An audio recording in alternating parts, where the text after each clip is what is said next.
Welcome to the Weird and Wonderful channel. This video we are looking at the folk legend of the Man in Black. During the witch trials, the Black Man was a common figure in accusations and confessions, often associated with the devil or evil spirits. This figure wasn't necessarily a specific individual, but rather a symbolic representation of fear, the unknown, and perceived threats to the community. The concept of the Black Man in these trials was influenced by several factors. Religious beliefs, puritanical beliefs often depicted the devil as a dark figure, and this imagery may have extended to the Black Man mentioned in the trials. The trials occurred during a time of social upheaval and fear, and the Black Man may have represented anxieties about outsiders or those who were different from the community. Racial prejudices. The association of the Black Man with evil may have been influenced by racial prejudices and stereotypes prevalent in colonial society. It's important to note that the Black Man in the witch trials was a complex and multifaceted figure, shaped by a variety of historical, cultural, and social factors. He came to me in the dead of night, dressed in black, his eyes burning like coals. He carried a great book, bound in leather, and told me to sign my name within.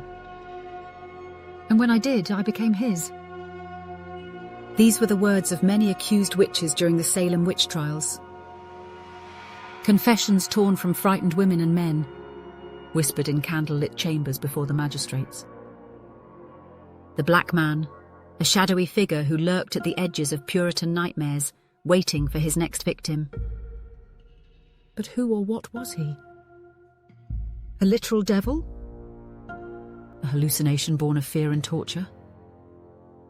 Or something older, something deeper, a whisper of forgotten folklore? Let's step back in time and uncover the truth. The year is 1692. Salem, Massachusetts is a village on edge. Strange fits have seized the young girls of the town, screaming, convulsing, claiming to see spectral figures tormenting them. Soon, accusations begin. Neighbours turn on neighbours. And as the trials spiral, one name keeps emerging.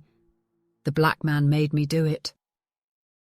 In Puritan belief, the devil was not a distant force. He was here, walking among them, making pacts with the weak-willed. Witches were said to meet with the Black Man in the woods, away from prying eyes.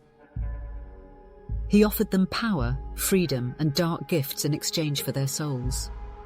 The first to speak of him was Tituba, an enslaved woman from the Caribbean, accused of witchcraft by her master's daughter.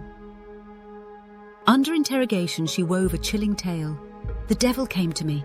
He is a tall man, all in black with white hair. He bid me sign his book, and there were many witches within. Her words set the tone for what followed. Sarah Good, Sarah Osborne, Bridget Bishop. All spoke of a similar figure in their coerced confessions. A man dressed in black, waiting in the shadows, luring them away with promises of power. But why this image? Why a man in black?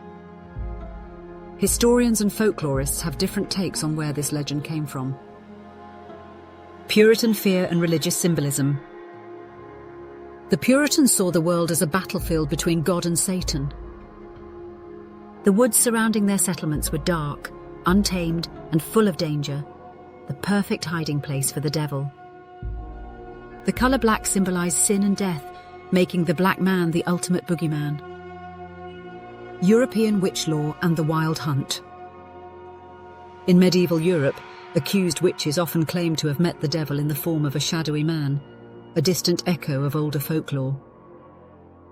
Some scholars believe this could be linked to pre-Christian beliefs about the wild hunt, a supernatural procession of spirits led by a black-cloaked figure, often identified as the devil.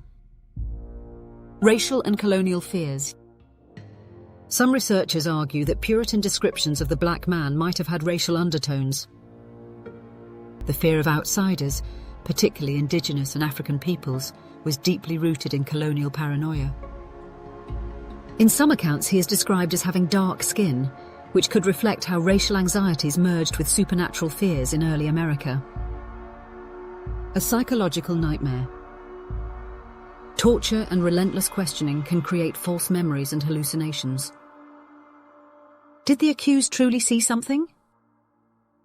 Or were they saying what their interrogators expected to hear? Though the Salem witch trials ended, the black man never truly vanished. In Nathaniel Hawthorne's Young Goodman Brown, the protagonist meets a darkly clad stranger in the woods, an allusion to Salem's folklore. In Lovecraftian horror, the black man takes a cosmic turn with Nyarlathotep, the crawling chaos, a shadowy figure lurking on the edges of reality. Even today, the image of a shadowy figure offering forbidden power appears in countless horror films, books, and urban legends. Was the black man real? Perhaps not in flesh and blood, but in the minds of those who feared him, he was as real as the night itself. So tell me, if you found yourself alone in the deep, dark woods on a moonless night, and a man in black appeared before you, whispering of secrets long forgotten, would you listen? Or would you run?